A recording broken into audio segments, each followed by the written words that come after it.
You, John Fitzgerald Kennedy, do solemnly swear. I, John Fitzgerald Kennedy, do solemnly swear. That you will faithfully execute the office of President of the United States. That I will faithfully execute the office of President of the United States. And will, to the best of your ability. And will, to the best of my ability. Preserve, protect, and defend the Constitution of the United States. Preserve, protect, and defend the Constitution of the United States. So help you God. So help me God.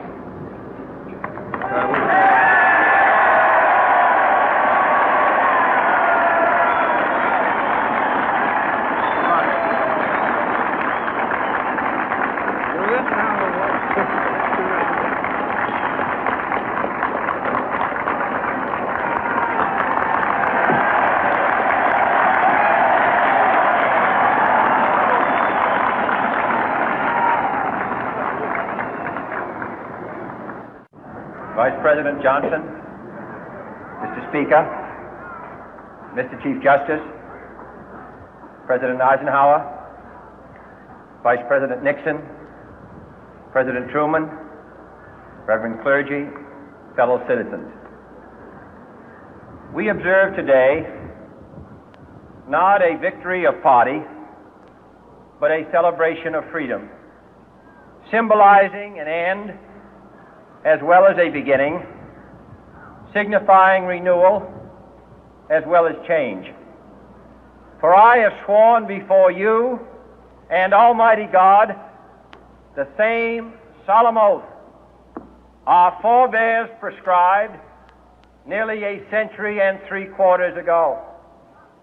The world is very different now, for man holds in his mortal hands the power to abolish all forms of human poverty and all forms of human life. And yet the same revolutionary beliefs for which our forebears fought are still at issue around the globe. The belief that the rights of man come not from the generosity of the state, but from the hand of God. We dare not forget today that we are the heirs of that first revolution. Let the word go forth from this time and place to friend and foe alike that the torch has been passed to a new generation of Americans born in this century, tempered by war, disciplined by a hard and bitter peace, proud of our ancient heritage, and unwilling to witness or permit the slow undoing of those human rights to which this nation has always been committed and to which we are committed today at home and around the world.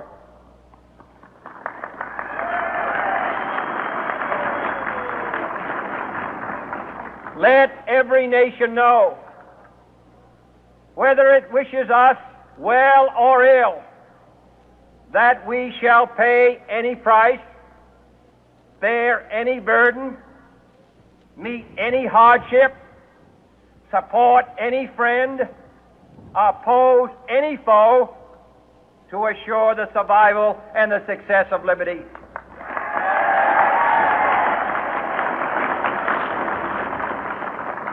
This much we pledge and more. To those old allies whose cultural and spiritual origins we share, we pledge the loyalty of faithful friends. United, there is little we cannot do in a host of cooperative ventures. Divided, there is little we can do, for we dare not meet a powerful challenge at odds and split asunder.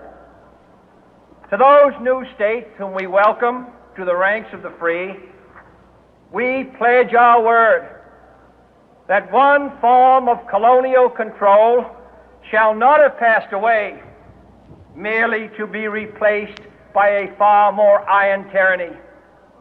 We shall not always expect to find them supporting our view, but we shall always hope to find them strongly supporting their own freedom, and to remember that in the past, those who foolishly sought power by riding the back of the tiger ended up inside.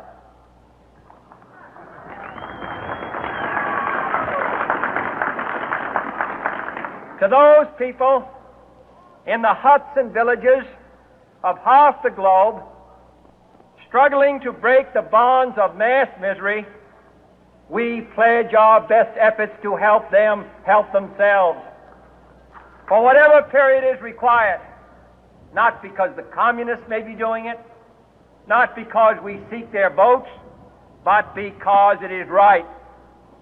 If a free society cannot help the many who are poor, it cannot save the few who are rich.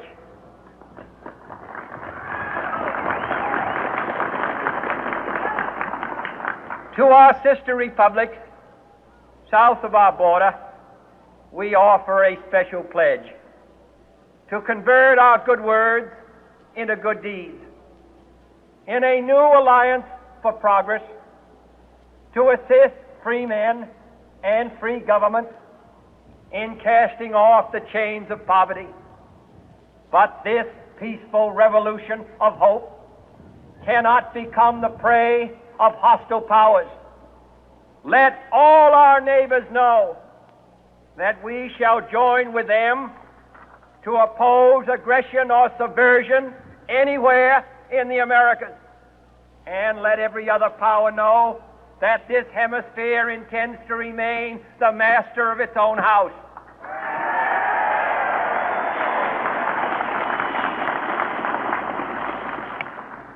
To that world assembly of sovereign states, the United Nations, our last best hope, in an age where the instruments of war have far outpaced the instruments of peace, we renew our pledge of support to prevent it from becoming merely a forum for invective, to strengthen its shield of the new and the weak, and to enlarge the area in which its writ may run.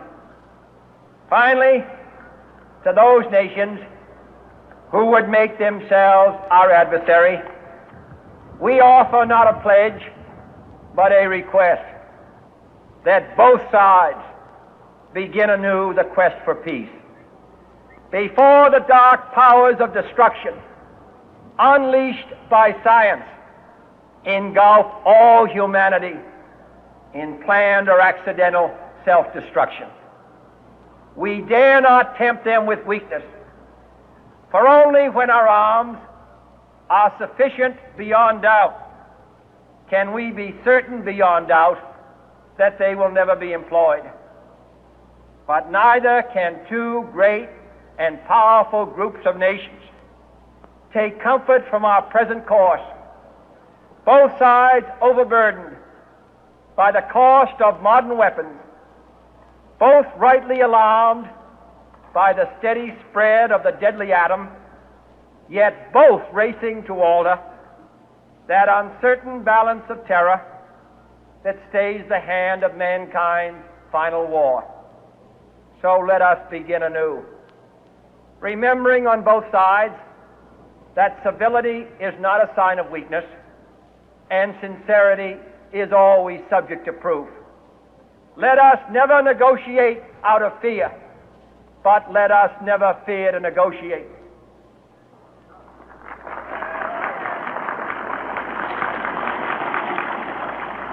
Let both sides explore what problems unite us, instead of belaboring those problems which divide us.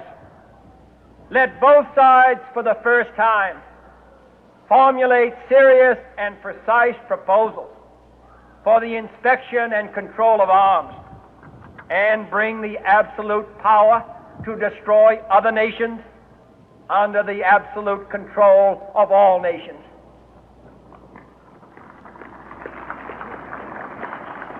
Let both sides seek to invoke the wonders of science instead of its terrors. Together let us explore the stars, conquer the deserts, eradicate disease, tap the ocean depth, and encourage the arts and commerce. Let both sides unite to heed in all corners of the earth the command of Isaiah to undo the heavy burden and let the oppressed go free. And if a beachhead of cooperation may push back the jungle of suspicion, let both sides join in creating a new endeavor, not a new balance of power, but a new world of law, where the strong are just and the weak secure and the peace preserved. All this will not be finished in the first 100 days, nor will it be finished in the first 1,000 days, nor in the life of this administration, nor even perhaps in our lifetime on this planet. But let us begin.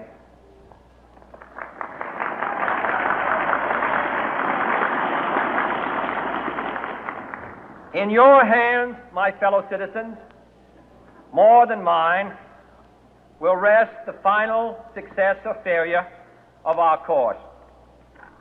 Since this country was founded, each generation of Americans has been summoned to give testimony to its national loyalty. The graves of young Americans who answered the call to service surround the globe. Now the trumpet summons us again, not as a call to bear arms, though arms we need, not as a call to battle, though in battle we are, but a call to bear the burden of a long twilight struggle, year in and year out, rejoicing in hope, patient in tribulation, a struggle against the common enemies of man, tyranny, poverty, disease, and war itself. Can we forge against these enemies a grand and global alliance, north and south, east and west, that can assure a more fruitful life for all mankind? Will you join in that historic effort?